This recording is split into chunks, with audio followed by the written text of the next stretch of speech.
Le travail s'effectue à la fois sur la Grand Place, la cour d'honneur de l'Hôtel de Ville et les 7 rues avoisinantes de la Grand Place.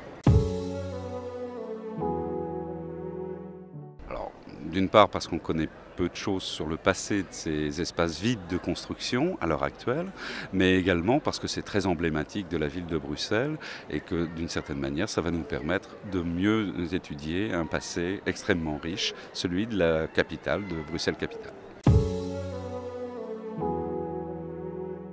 Alors précisément, c'est beaucoup d'informations sur l'organisation topographique du passé.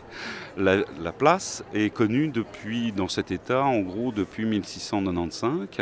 Antérieurement, il y a plusieurs étapes. La place était plus petite, voire inexistante au XIVe siècle. Elle n'existait pas encore au début du XIVe siècle. Et donc, ce qui nous intéresse, c'est de voir l'organisation des quartiers anciens et leur évolution. Donc, une sorte d'histoire diachronique laissée dans les traces matérielles enfouis et recouverts par les pavés.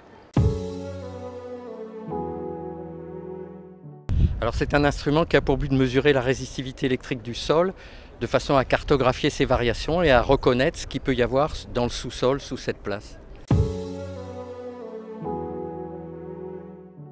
Disons qu'il est bien adapté à un travail en milieu urbain, donc on glisse sur les pavés sans avoir à injecter un courant en plantant des électrodes.